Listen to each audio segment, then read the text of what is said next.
Hi everyone, welcome back to our YouTube channel, Becoming a ROS Developer here at The Construct. My name is Rodrigo, and today we have one of our students, Jacky, who has completed one of our courses, ROS2 Basics, in 5 days. And at the end of this course, there is a project you can complete on a real robot in order to get a certificate of learning. So that's what we're going to be seeing today, Jacky's real robot project on a real robot here at The Construct. So, hello, Jacky. How are you? Oh, I'm good. Yeah. How are you? I am great. Thank you. So, whenever you want, you can start sharing your screen, please, and just show us what you've done with your project. Okay. So, can you see my screen now? Yes, we can see that ROS2 Basics C++ Real Robot Project. Okay, that's fine. Yeah, maybe it's time for me to explain a little bit about the project. All right. Before you explain it, though, could you please show us the project on the real robot so we have an idea of what you're going to explain?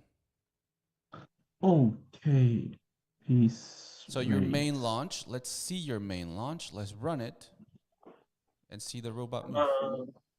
The main launch is the ROS page is already run. Yeah, as behind. And right now, if I just type to ROS2 launch command, then it will move accordingly. so he's finding the wall target, and then yeah, you try to move forward, something like that. Okay, yes, all right. Hold on, but let's keep seeing it. Okay, then let me explain A little bit what I did in this project. Jacky, wait a second. Let's continue to see what's going on with the robot because that's the project, right? Okay. Let's see it. So this project is using the ROS2 basics to make a robot go around this lab. Let's launch your program and see the robot go around. You don't have to show the code. All you need to do is show what the end of result of this project.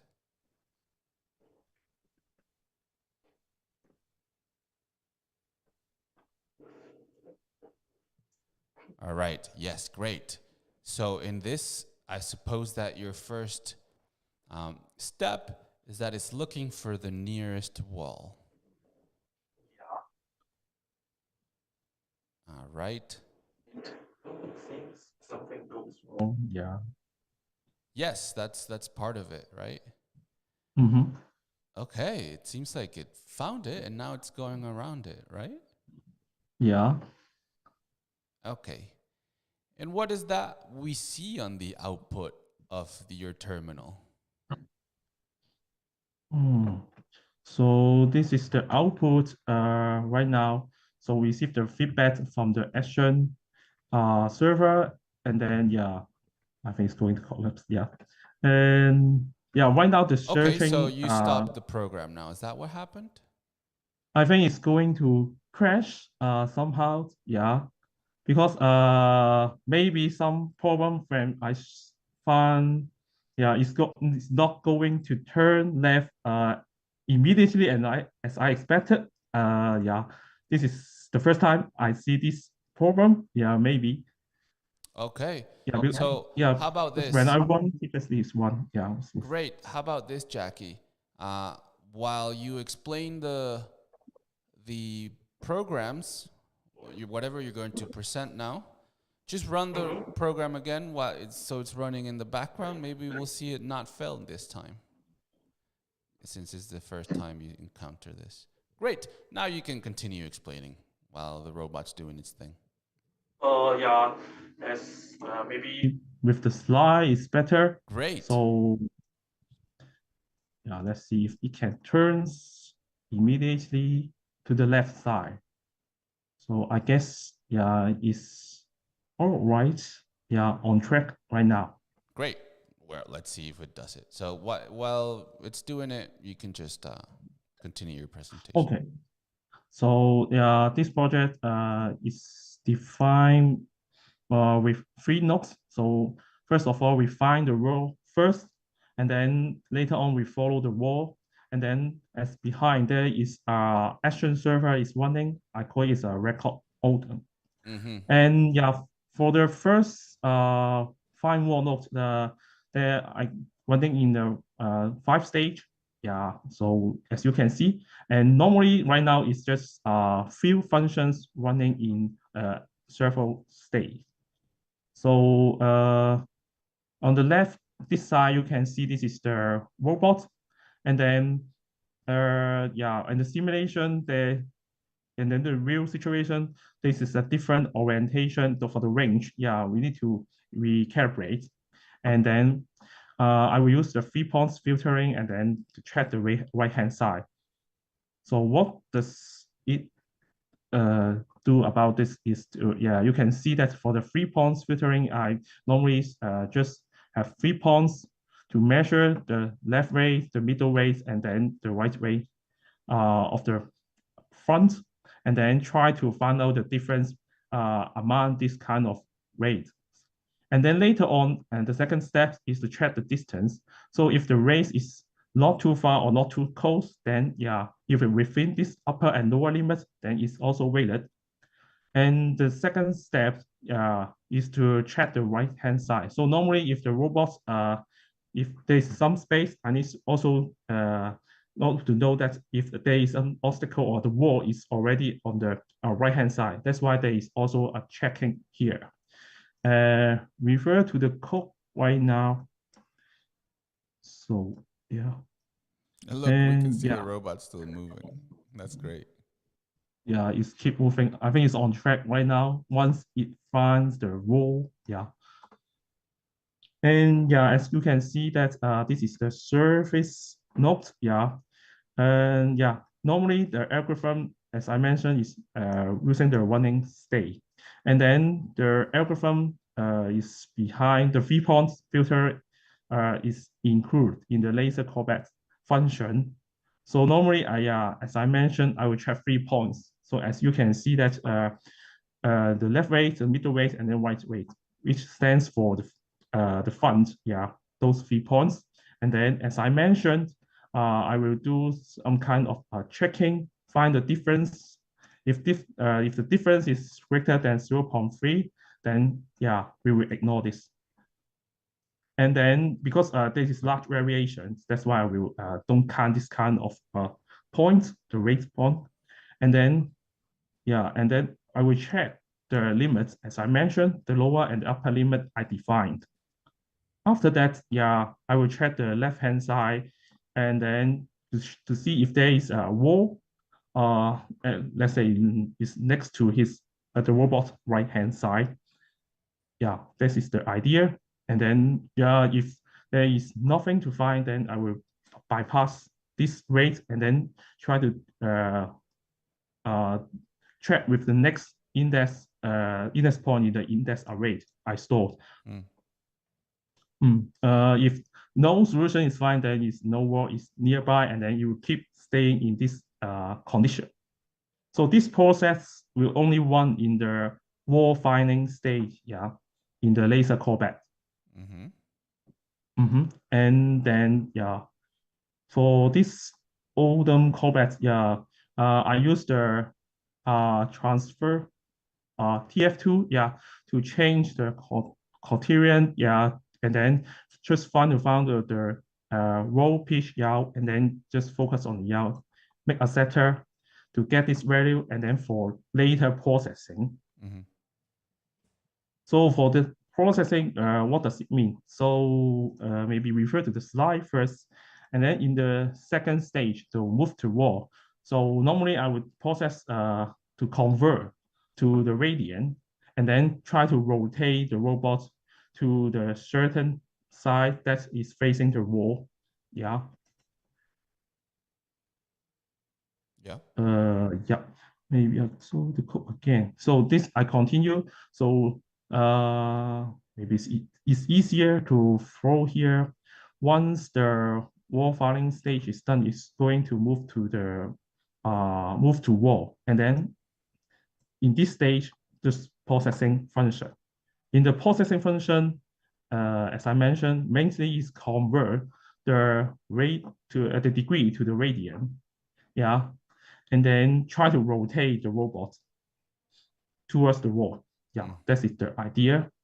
But for after that, once it is done, then actually previously there is a function for repositioning that I didn't implement it because I find it's still not running smoothly. Yeah, that's why I commented. So right now there's no function in the repositioning state, and then yeah, it will directly jump to the complete state.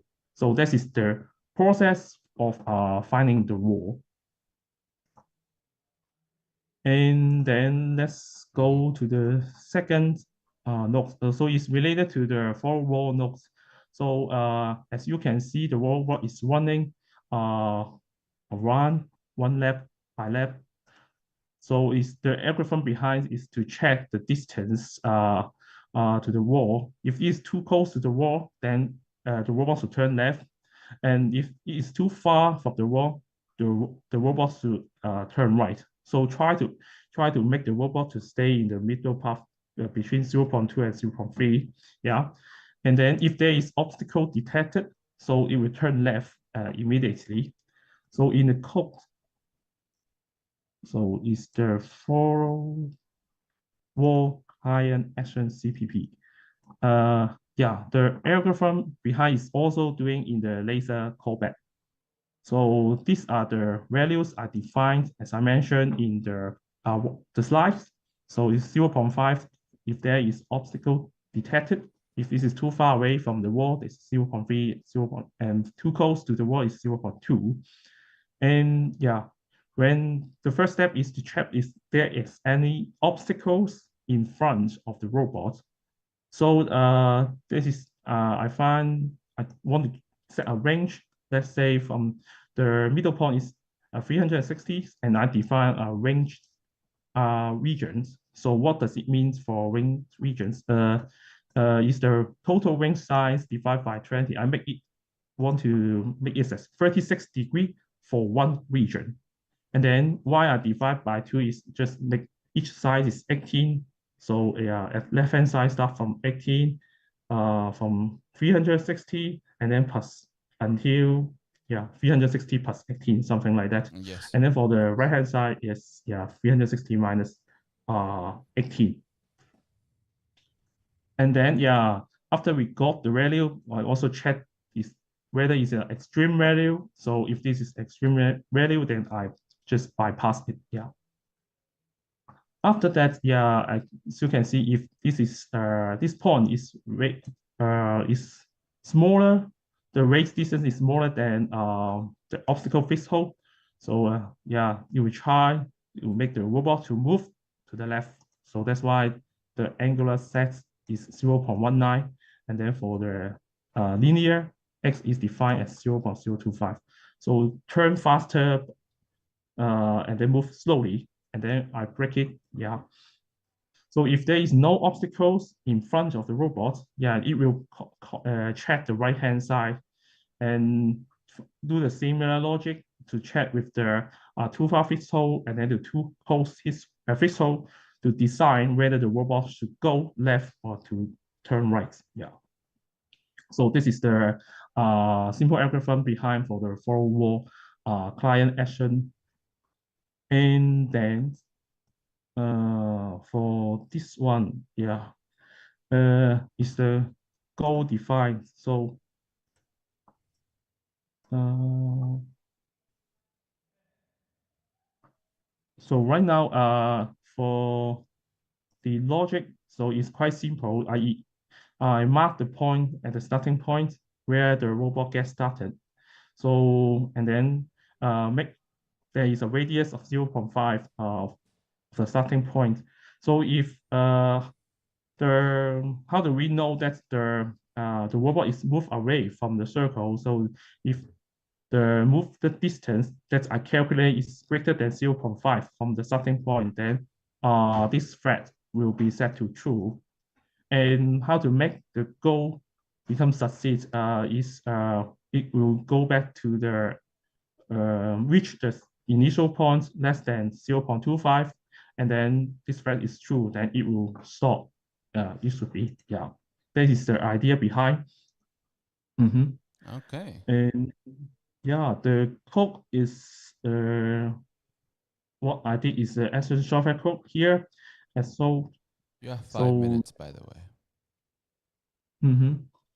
And yeah, the robot should stop after it moved one lap. But seems right now it's continuous moving, so it's also out of my expectation. Yeah, All maybe you right. can find reach the initial points, something like that. So that's why it's out of my expectation. But previously it was working. Yeah. Okay. Okay. So now you've explained all 3 sections. Great. Congratulations, Jacky. Let's. I have a bunch of questions for you. So if you don't mind, I'm gonna go ahead and ask them. All right. So first of all, I really liked your project, and especially the finding the wall algorithm you made. It seems looks like you were taking 3 points. You said, right? You were taking 3 points in the front range in order to detect whether or not it was a wall. So my question is, um, I guess more uncommon than a question, but this is a really good way to solve this because, correct me if I'm wrong. This avoids obstacles, right? This won't consider an obstacle to be a wall. Yes, because if this is a wall, so at least 3 points.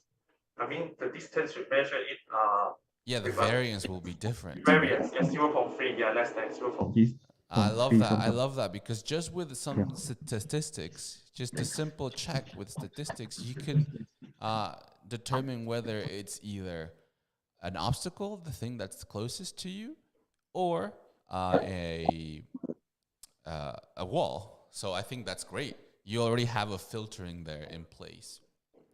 And then I have 2 questions, Jacky. One is the fact that the first time we ran this, it was going on the opposite direction. I don't know if you noticed that. Yes. Do you know why? Actually, the range, I said that is a an improvement, I would rather say. Because I will accumulate all the valid points. All the what points? I'm Yeah, and sorry. then all the valid points in this index array. Yeah, Okay. we fulfill this index point is fulfill this requirement. So those variance is less than 0.3 and then it's within the range. But I just use the first one. So you can see that if the first point is valid, then I will take the first point. Yeah, without further checking another point in the whole I index see. array.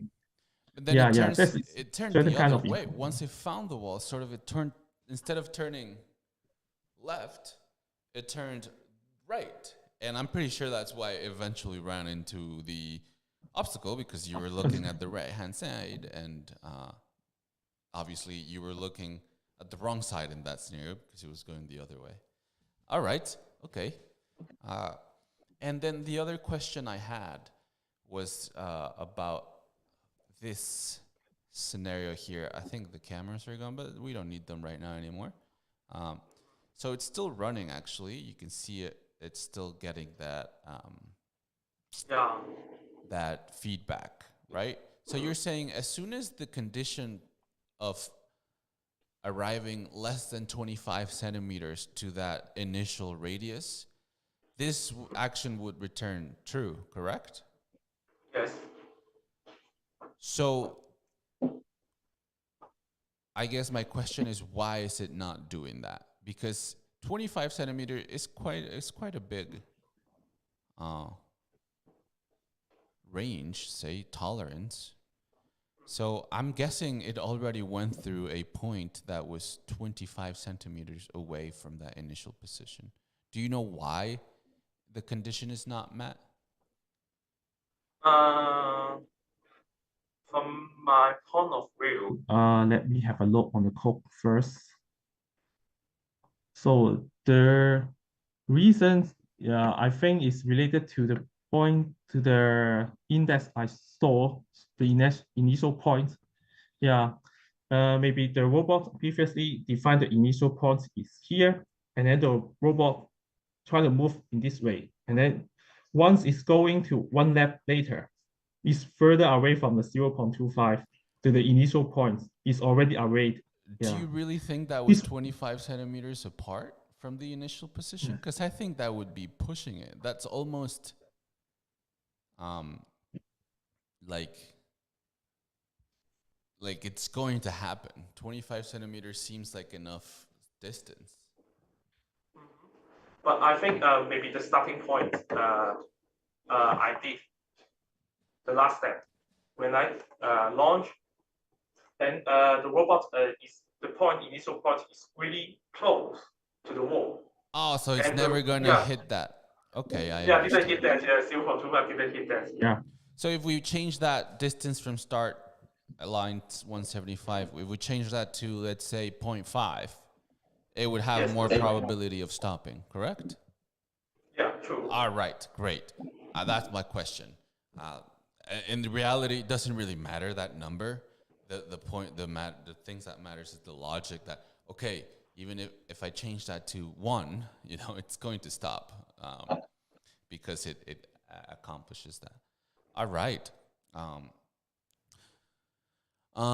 Let's say, other than that, I just want to congratulate you again, Jacky. Really nice presentation and really nice functioning. We saw the robot go around a lot of times. Bad thing we couldn't see it complete that action, but hey, at least we know it's still recording the odometry. It's still going around and waiting for that condition to be met. So I just wanted to congratulate you again, Jacky, and yeah, congratulations. So I think there's some little bit going on with your microphone, but that's okay because we have sort of completed our presentation here. Thank you again, Jacky, very, very much. And to everyone else that is watching, this is your opportunity to do what Jacky did here and present your knowledge that you have obtained after taking one of our courses. So I encourage everyone to do it. That is it from us here at The Construct. We will see you next time. Bye-bye.